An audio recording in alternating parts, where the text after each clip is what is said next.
पहुंच गया, जबकि नीरव मोदी चोर था, चोर है और रहेगा। ललित मोदी चोर था, चोर है और चोर रहेगा। और देश की संपत्ति बेचने वाला व्यक्ति चोर था, चोर है और चोर रहेगा।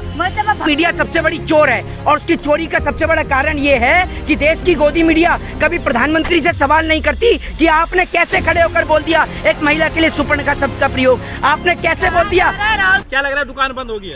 देखिए, मैं आपको एक बात बता देता हूँ, जिस तरीके से प्रधानमंत्री नरेंद्र मोदी जी सदन के अंदर खड़े होकर बोलते हैं, सुपर्णखा शब्द का प्रयोग करते हैं, तो क्या प्रधानमंत्री नरेंद्र मोदी जी प्रधानमंत्री पद से इस्तीफा देंगे या उनकी संसद की सदस्यता रद्द होगी? अनुराग ठाकुर जो भारतीय जनता पार्टी के नेता हैं, मेंबर ऑफ पार्लियामेंट हैं, उन्होंने क्या कहा था, देश के गद्दारों को डैश डैश डैश करके जो बोला था उन्होंने, तो क्या उनकी पार्लियामेंट की सदस्यता रद्द करेगी पार्लियामेंट? इस बात का आप मुझे जवाब दीजिए। साध्वी प्रज्ञा ठाकुर जिनके ऊपर मालेगांव बम ब्लास्ट का आरोप लगा, तो क्या पार्लियामेंट उनकी सदन की सदस्यता रद्द करेगी? एक बात आप मुझे बताइए कि राहुल गांधी के कहने पर तो सबकी भावनाओं को ठेस पहुंच गया, जबकि नीरव मोदी चोर था, चोर है और रहेगा। ललित मोदी चोर था, चोर है और चोर रहेगा। और देश की संपत्ति बेचने वाला व्यक्ति चोर था, चोर है और चोर रहेगा। मतलब भाजपा कह रही ओबीसी समाज का अपमान किया था।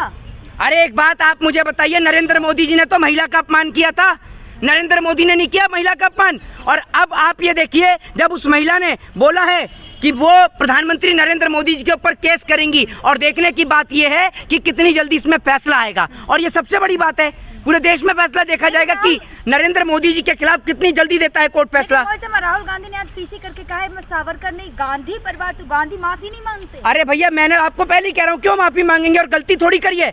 माफी वो लोग मांगते हैं जो लोग गलती करते हैं, जब कोई गलती नहीं करी तो माफी किस बात की। दूसरी बात ये, 12 दिसंबर 2004 को जब गुजरात के दंगे हुए थे, तो उसके बाद 12 दिसंबर 2004 को सूरत के अंदर स्मृति ईरानी ने कहा था कि गुजरात दंगे जो हुए हैं वो बहुत शर्मनाक है, और नरेंद्र मोदी जी का मुख्यमंत्री की कुर्सी पर बैठा रहना एक शर्मनाक स्थिति है। मोदी जी को तत्काल अपना इस्तीफा देना चाहिए, नहीं तो वो अटल बिहारी वाजपेयी जी की मूर्ति के सामने जो है वो धरना और प्रदर्शन करेंगी। अब आप सोच लीजिए।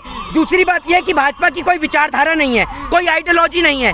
ये अलगावादियों के पहले कहते हैं कि ये लोग अलगावादी हैं, और उन्हीं अलगावादी के साथ में मिलके, महबूबा मुफ्ती के साथ में मिलके भाजपा सरकार बनाती है। भारतीय जनता पार्टी के दौर में एक नई तरीके की राजनीति का ट्रेंड चला है, एक नई प्रकार की राजनीति का आज एक आगम हुआ है देश में। जो लोग भारतीय जनता पार्टी के विरोध में आवाज उठाते हैं, अगर उनके ऊपर कोई छोटा सा भी कोई मुकदमा लगता है तो उसमें 2 साल की सजा सुना दी जाती है या 2 साल की सजा दे दी जाती है। सुन लीजिए, ये एक नया प्रकार का ट्रेंड चला राजनीति में, क्योंकि अगर कोई व्यक्ति है और वो अगर उसके साथ में जनता का समर्थन है, जन समर्थन है, तो उसको हटाने का सबसे बढ़िया तरीका बीजेपी ने ढूंढ लिया है। वो ये है कि उसके मुकदमों को खोला जाए और उसके मुकदमों के तहत उसको 2 साल से ज्यादा की सजा का प्रावधान कराया जाए, ताकि उसकी संसद की या विधानसभा, मैं आपको बताता हूँ, सुन लीजिए, या तो आप ही बता लीजिए। अगर आपको इतना पता होता ना, सुन लीजिए मैं क्या बोल रहा हूँ, अगर आपको इतना पता होता तो आज आप देश के प्रधानमंत्री से सवाल करती, ना कि मेरे से करती। आपका ये देश का दुर्भाग्य है कि सवाल विपक्ष से किया जाता है। आपको अगर इस देश की मीडिया ईमानदार होती ना, तो आज राहुल गांधी को जो है ना इस्तीफा नहीं देना पड़ता, संसद की सदस्यता नहीं जाती उनकी। ये मैं आपको बता दूं। इस देश की मीडिया सबसे बड़ी चोर है, और उसकी चोरी का सबसे बड़ा कारण ये है कि देश की गोदी मीडिया कभी प्रधानमंत्री से सवाल नहीं करती कि आपने कैसे खड़े होकर बोल दिया एक महिला के लिए सुपर्णखा शब्द का प्रयोग, आपने कैसे बोल दिया। राहुल गांधी की राजनीति करियर खत्म हो चुका है। अरे राहुल गांधी की राजनीति का करियर खत्म हुआ या शुरू हुआ, ये तो देश की जनता बताएगी, ठीक है ना। और नरेंद्र मोदी जी ने क्या कहा था, अनुराग ठाकुर ने क्या कहा था, साध्वी प्रज्ञा ठाकुर के ऊपर मालेगांव बम ब्लास्ट के आरोपी, ये लोग बताएंगे कैसे राजनीति होती है। हैं, इनके पार्टी का गृह मंत्री बहुत वो है ना, राजा हरिश्चंद्र, सबको पता है पूरे देश के अंदर। लेकिन क्या लग रहा है आपको, जिस तरीके से सदस्यता रद्द हुई, अब चुनाव नहीं लड़ सकते 2029 तक? अरे भैया, चुनावी तो नहीं लड़ सकते। सुन लीजिए, चुनावी तो नहीं लड़ सकते। इससे ज्यादा क्या होगा, सड़क पर उतरकर आंदोलन करेंगे, क्यों नहीं करेंगे। आज लड़ाई, अरे सुनिए, जिस सुन लीजिए मेरी बात सुनिए, जिस राहुल गांधी के ऊपर आप उंगली उठाती है ना, ये हर चीज में कहते हैं ना कि नेहरू जिम्मेदार है, नेहरू जिम्मेदार है, तो देश को आजाद भी नेहरू नहीं कराया। अगर ना देश को आजाद नेहरू जी कराते और ना ये लोग जो है ना बोल पाते, आज बोल रहे हैं ना, जो हर चीज के लिए आप नेहरू को जिम्मेदार ठहराते हैं, तो आजादी के लिए भी नेहरू को आप जिम्मेदार ठहराइए, ठीक है। आजादी भी उन्हीं की बदौलत मिली है। और आप किसको सुनिए, आप किसको माफी मांगने के लिए कहते हैं? जिसके अरे सुन तो लीजिए, माफी मांगनी चाहिए, सुनिए, माफी मांगनी चाहिए प्रधानमंत्री नरेंद्र मोदी को।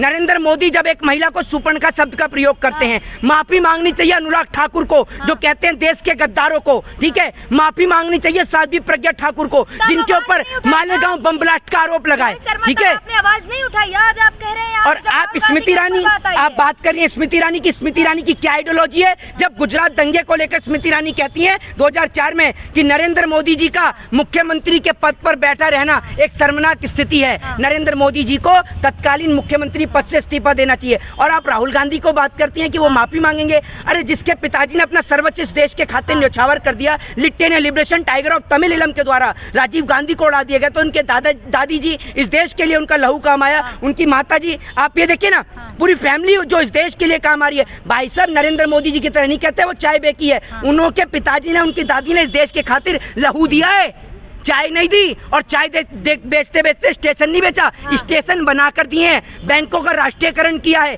एम्स बनाए, अस्पताल बनाए हैं, हॉस्पिटल बनाया है। और आज इस देश को एक सक्षम भारत बनाने में एक विशेष योगदान उन पिछली सरकारों का रहा है जिन्होंने इस देश के लिए अपना सब कुछ न्यौछावर कर दिया। समझ रहे हैं आप? लेकिन क्या लग रहा है जिस तरीके से 15 मिनट में राहुल गांधी को सजा सुना दी, उसके बाद ठीक नेक्स्ट डे सदस्यता रद्द हो गई। अगर इतनी तत्कालीन फैसले बलात्कारियों के ऊपर सुनाए जाते ना तो आज देश की बहन बेटियों के साथ बलात्कार नहीं होता। ये इस देश का दुर्भाग्य है कि बलात्कारियों के ऊपर इतनी जल्दी फैसले नहीं सुनाए जाते, चोर डकैत अपराधियों के ऊपर फैसले नहीं सुनाए जाते। भाई साहब क्या हुआ, संसद के वो साध्वी प्रज्ञा ठाकुर को लेकर नरेंद्र मोदी ने खुद कहा था कि मैं कभी ना दिल से माफ नहीं करूंगा। उनके इस्तीफे नहीं होते जो सदन में बैठ के, असेंबली में बैठकर पोर्न वीडियो देखते हैं, उनके तो नहीं होते इस्तीफे।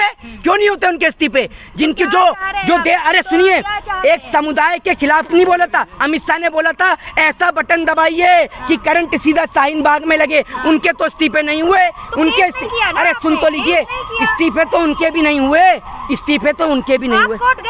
अरे मेरी बात तो सुन लीजिए। तो संसद ने, सुन तो लीजिए, संसद ने उनकी सदस्यता रद्द क्यों नहीं करी?